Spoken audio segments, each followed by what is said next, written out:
Hey everybody, it's Jason from the Texas Gun Vault, and once again I'm coming to you with another range report. And today's range report is on another awesome 9mm carbine. And you guys know 9mm carbines and SBRs are some of my most favorite guns to shoot and review. Today we're going to be taking a look at the JP Industries GMR-15. Yeah, take a look at this thing. This thing is a highly customized, very unique AR-15 style rifle chambered in 9mm, and every part on this thing appears to be custom, very proprietary. It obviously will interchange with other 9mm carbines and AR-15s. However, everything on this seems to be built specifically for this gun. It even has a unique side charger on it, which we'll talk about as well. So a really, really cool gun. And to be very honest with you, I was unaware of this company before making this review, and my good friend lending it to the channel for this review. And speaking of which, before I get into more about what this gun is and the things that I like and don't like, as always, I want to thank the people that make these videos possible. First and foremost is the owner of this awesome carbine and rifle. His name is D. He's a local fan and subscriber, and he has an amazing collection. Thank you again, D, for lending this for review. As always, I want to thank my Patreon supporters, because through their monthly donations and support, they help keep the lights on around here. They get to see all of these videos early. I couldn't do it without them, so thank you so much, Patreons.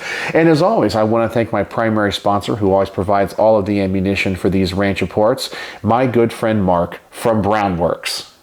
And I'm telling you, I know that if you like guns like the JP Enterprises GMR-15, you have a fine taste in guns. And although this gun does not take wood panel grips, most likely you have a family heirloom gun or a collector gun. That's a 1911, a Beretta 92, a CZ75, or even a Browning high power. And you're thinking to yourself, I would love a set of unique one-off grips, maybe with a custom logo, a custom engraving, or maybe made out of an exotic wood or material. Well, I have the perfect grip company for you, and that would be Brownworks. Mark over there is an artist. He's a craftsman. He makes one-of-a-kind wood grips to order for every one of his customers. Anything you can imagine he can make, and he's always coming out with new and unique products. Yes, even wood grips for modern sporting rifles like the AR-15. Take a look at that. That is definitely something new and innovative. So if you guys are in the market for wood panel grips and something special that is one of a kind, please go over to Brownworks' website. I'm going to put a link in the comment section below,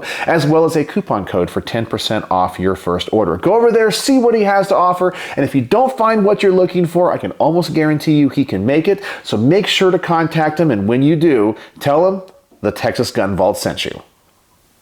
All right, so let's once again talk about what this gun is. This is the JP Enterprises GMR-15. I'm kind of surprised they don't call it the GMR-9. Most of the time when you have an AR-9 or an AR pattern rifle chambered in 9mm, you just add the 9 instead of the 15.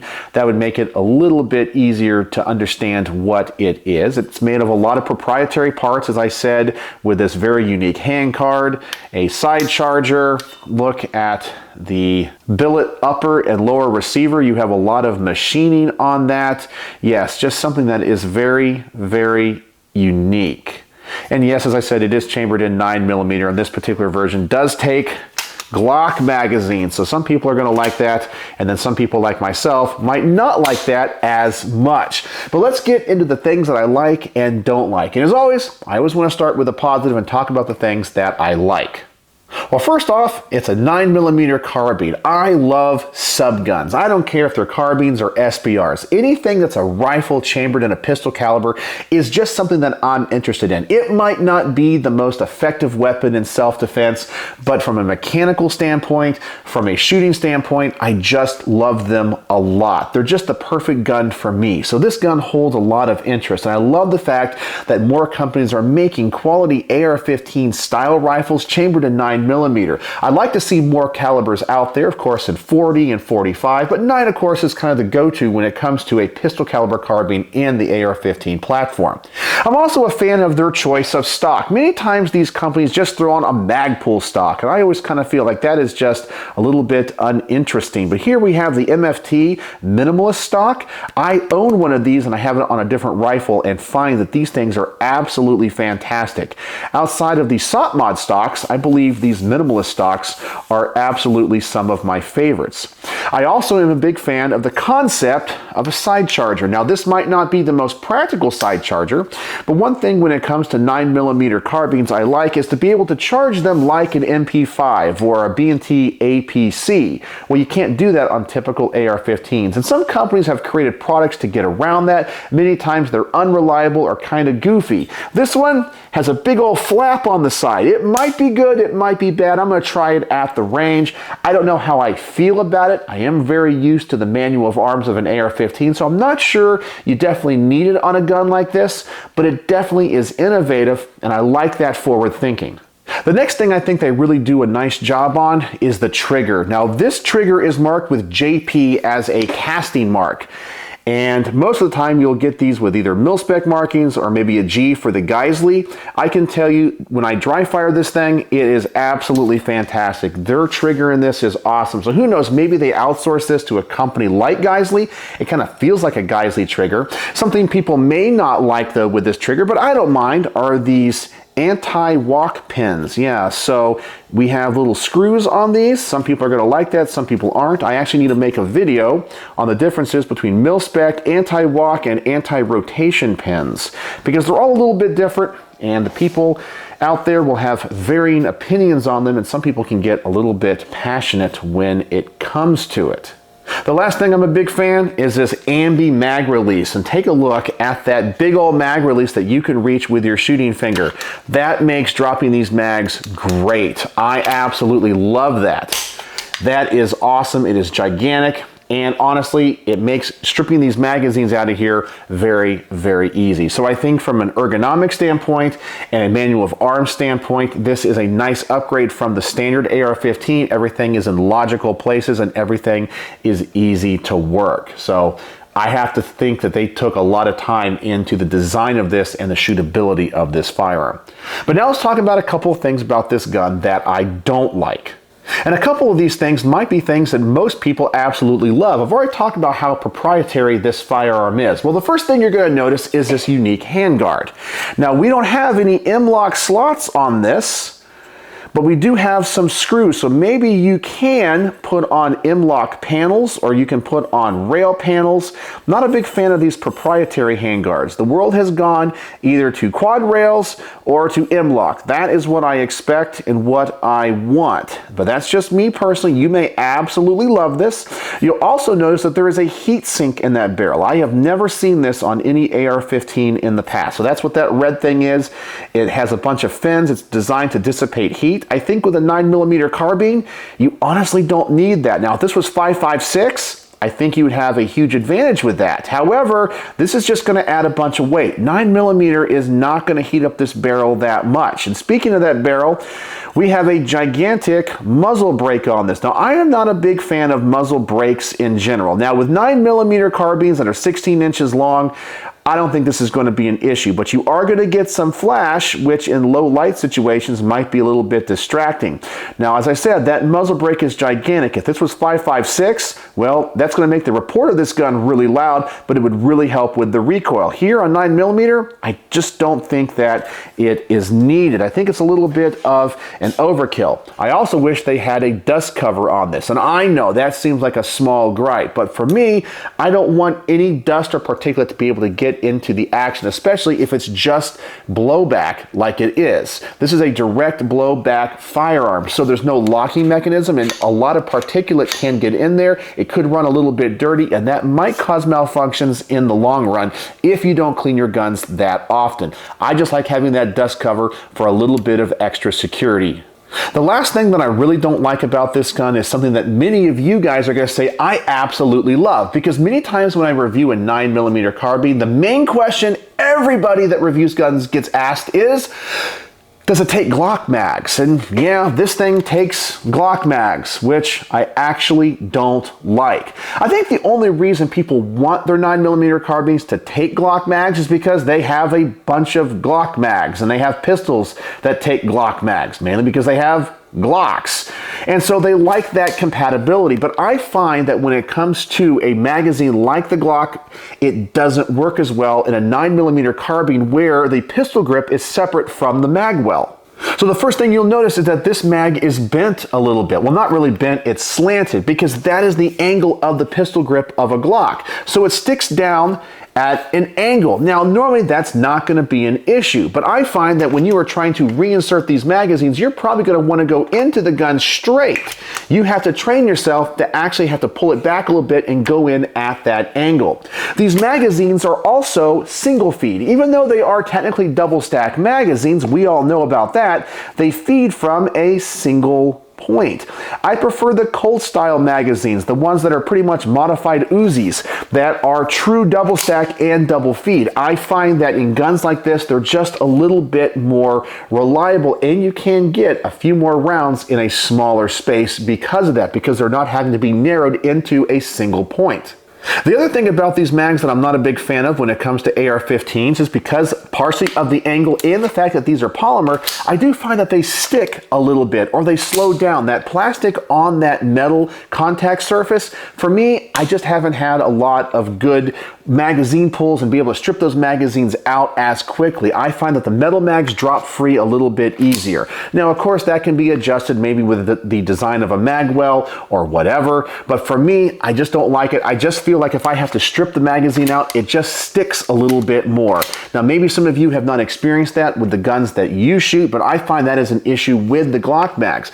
I just don't like Glock mags in PCCs. I definitely want maybe a more standardized submachine gun magazine, definitely like the Colt Uzi style, or maybe even the B&T APC style of magazine. But that's really the only things about this gun that I don't like, but none of it really is a deal breaker. I'm just very opinionated on some of this. So let's go ahead and get this thing to the range. Everyone says these things shoot like a dream. Well, I'm hoping they do. This is a pretty fancy gun. So here we go. I'm gonna load up one of these magazines. I'm gonna set the target out at first at just 10 yards. I wanna see what the recoil impulse is like. I wanna make sure this thing is going to function. And of course, I wanna see how accurate it is before I take it out to a further distance. So here we go, one magazine, 10 yards, and let's get my first impressions.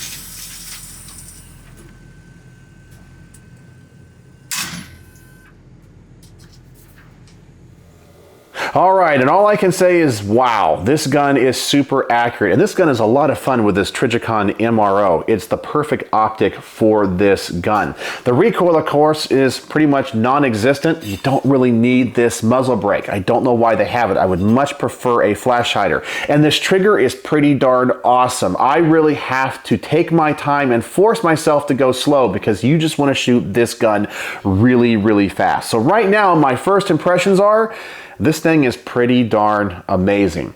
All right, so now let's double the distance of this target, see if this grouping continues to stay really tight. I'm gonna go for the head on this silhouette target and just put another magazine and see if I discover anything that I like or don't like.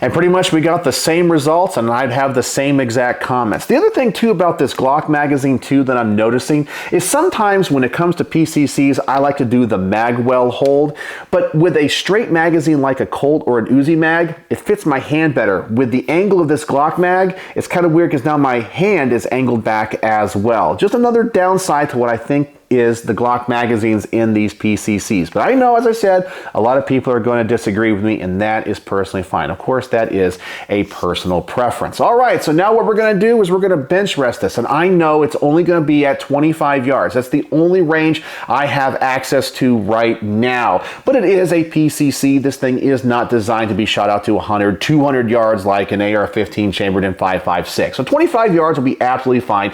And if I continue to get this same accuracy, well, I know taking it out to a further distance, well, it's just going to perform exactly the same. So here we go. Let's bench rest this thing and see how accurate I can shoot it, even though this gun is already a tack driver.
And I can say without hesitation that this might be the most accurate pistol caliber carbine I have ever shot. And I have shot a lot, and I have reviewed a lot of high-end guns. I have never shot one that is this easy to shoot and is this accurate. It's absolutely amazing. This thing is awesome. The only thing that I'm noticing, especially when I take my time here bench resting, is once again complaining about this muzzle brake. I can see the flash now. The lighting situation at my range is definitely low light. So if you were going to use this for home defense, you might find that just a little bit distracting. I can see it through this Trigicon. I just would prefer to have this thing with a flash hider. I know it looks cool, but on a 9mm carbine, I just don't think it serves any function. But obviously, it's not affecting the accuracy at all. This thing is amazing. All right, so speaking of using this for home defense, you might want to know, is it going to run hollow points? Sometimes these higher end guns with the tighter tolerances don't always run hollow points that accurate. So I want to put a magazine of hollow points through this. I don't think we're going to have any issues, but I always want to test just to be sure. So here we go. Let's shoot some hollow points through this thing and just make sure it works and it functions.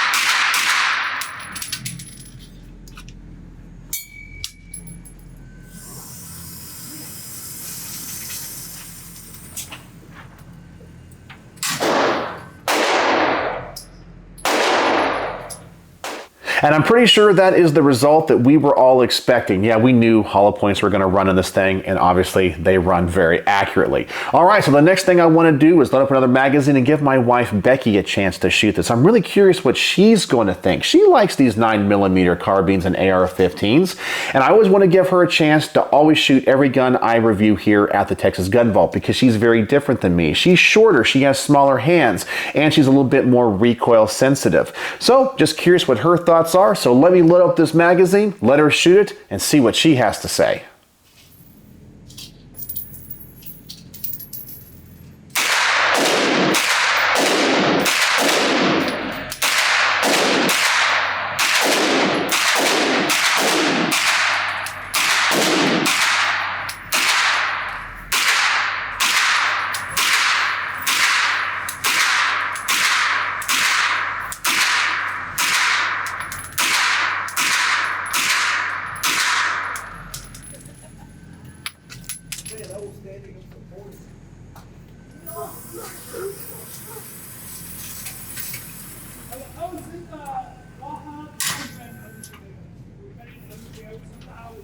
All right, and she had an absolute blast. The only comment she had, which was a very positive comment, was this is a very well-balanced gun, and I have to completely agree. I was kind of worried that this gun would be too front-heavy because it has this heat sink on it, but it's very balanced. I would say the center of gravity is right here about where the mag well is and where the red dot is. It makes for a very comfortable shooting experience because your support hand isn't having to use too much energy to keep the gun on target. So it's just such a fun gun to shoot. She absolutely loved it a lot, and I thought she shot it pretty darn good.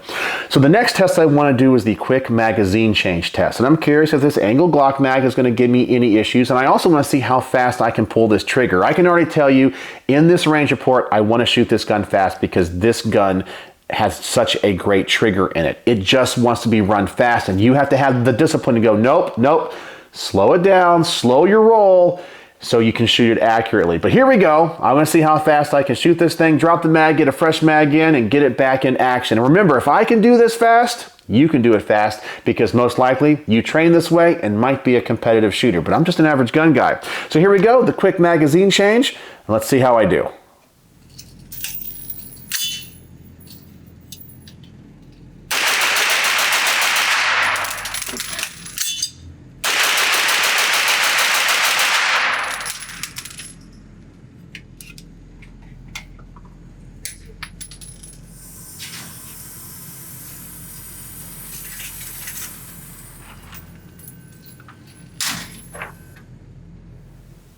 And wow, is this gun a lot of fun to shoot. I think I did that pretty darn fast, and I can tell you this trigger is amazing. The entire range report I've been wanting to shoot this thing fast, and this trigger is absolutely awesome. I am just blown away with it. All right, so before I give you guys my final thoughts, I want to give you guys what I always jokingly call the gun porn. Now that I know this gun can be shot fast and this trigger is awesome, I just want to do a good old mag dump with it, see how fast I can shoot it, and then I'll give you guys my final thoughts and impressions. I feel like I hit all of them.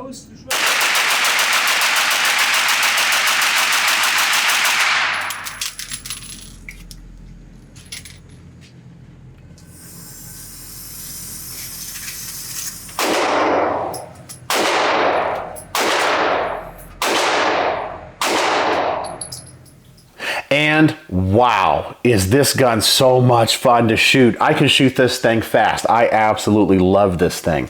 So what are my final thoughts on the JP Enterprises GMR-15? Well, hands down, this might be the most accurate 9mm carbine I have honestly ever shot. This thing is absolutely amazing and blew me away. It exceeded my expectations by a mile. I am so impressed with it. It's a very balanced rifle. It's a lot of fun to shoot. Yeah, I came away really impressed. Now, there's one feature of this rifle that I said I was going to talk about in this range report that I didn't really use or talk about too much, and that's going to be the side charger. Yeah, I actually tried to use this at the range, and I found it to be impractical. Now, normally, if you know the manual of arms of an AR-15, it's not that bad just to reach up, grab that charging handle, pull that back. Now, when it comes to the side charger, normally on side charging guns, you're going to have that handle further up the gun. So you take your support hand off, you're right there on the charging handle, charge the gun, and you're back there. Here, you have to take your hand off, come back almost to where the charging handle typically is to charge it. And I also found to lock open the bolt, you have to pull this back. It's really hard for me to get my finger on that ping pong paddle to hold it open. It's not ergonomic. I think that needs to be redesigned a little bit. Now, if you're just going to charge the weapon, I guess it's perfectly fine, but if you want to use it, lock the bolt open, or do other things with it, it's not a very quick design to use. And I found it to be impractical. And I think there's a lot of engineering that goes into this that really isn't needed, that isn't covered by the traditional charging handle. So I don't know what could be changed. I definitely think it's cool. I definitely think it's robust and well built. I just didn't find it to be practical, and I didn't use it all that much. So I have to say I'm not impressed with the side charger as much as I thought I would. But everything else about this I'm really impressed with. I don't think the gun needs the heat sink. I would prefer a flash hider, and I would definitely prefer an option where I could use a typical Colt style mag over the Glock mag. But that's just going to be a personal preference. And of course, get rid of the side charger, and that might even lower the cost of this a little bit more because of the engineering costs that went into this. So overall, I am blown away, and I'm very impressed with this firearm. This is one of those guns that exceeded my expectations, and honestly, I want to give it a complete 5-star review. However, as I said, there are those things about the gun that I don't like. The heat sink, the muzzle device, and the side charger just wasn't as practical, but I'm only going to deduct this much for it. This thing is almost an absolutely perfect review. It is 4.75 stars out of 5 for hands down the most accurate 9mm carbine I have ever shot. This thing is awesome. It is well built, and I can see now why people have such a high opinion of this company and this gun in particular. Absolutely awesome and amazing. So yeah, thank you so much, D, for lending this to the channel and giving me this opportunity. So let me know in the comment section below, have any of you ever shot a JP Enterprises firearm, and are all of the guns in their lineup this accurate and this well made? So let me know what you think in the comment section below, because I know a lot of you guys are going to disagree with me about the Glock thing, and I can't wait to have that discussion. So, as always, thanks for watching.